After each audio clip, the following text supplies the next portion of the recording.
So let's talk about private mortgage insurance since we brought that up. So why don't you explain what private mortgage insurance is? Sure.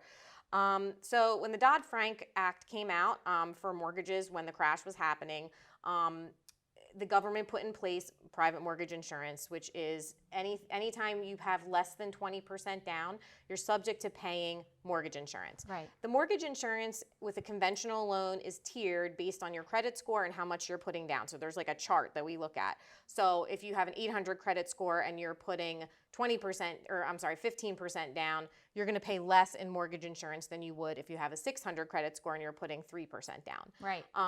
And so there are options as well for doing, paying a one-time fee up front to not have the monthly mortgage insurance. Okay. That's probably more expensive.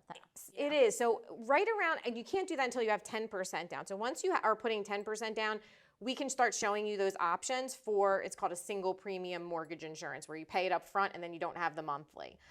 What I have found is most of the time you're paying less money just doing the monthly mortgage insurance and getting rid of it when you can versus paying that giant fee not to have it. Yeah, and when can people get rid of the PMI? Yep, so once you have 20% equity in your home, that is when you can get rid of the mortgage insurance, but it's not going to automatically drop off. So it does drop off once you reach 22% equity in the house. Okay. But if you want to get rid of it and not pay that extra money to the mortgage insurance, right, then when you think you have the 20% equity is when you want to call and apply to have that dropped. And usually it's a couple $100 fee to do that. They may or may not ask you for another appraisal, but if so, it's typically maybe couple $100 for that as well. So they just call the mortgage company that they have the mortgage with. Yep. And ask for that. Yep. I want to apply to have my mortgage insurance dropped. Yep.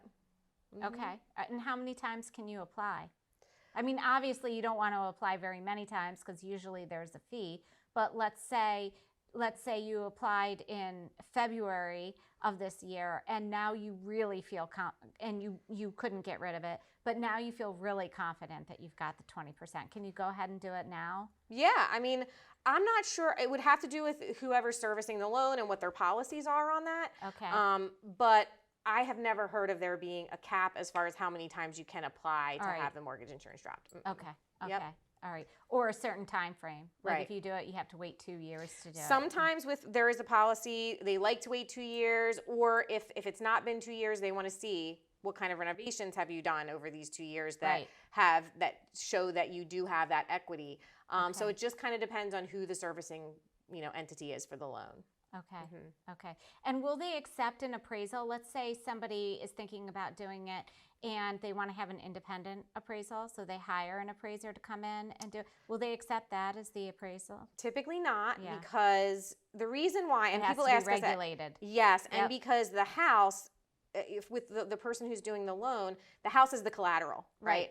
And so the lender wants to have that assurance through their appraisal or whatever company that they're set up with, that what they're getting is accurate, and they want to have that documentation to stand behind. Yeah, and it might still be beneficial to have an appraisal done, just so that you know if you're there. Yeah. Yeah.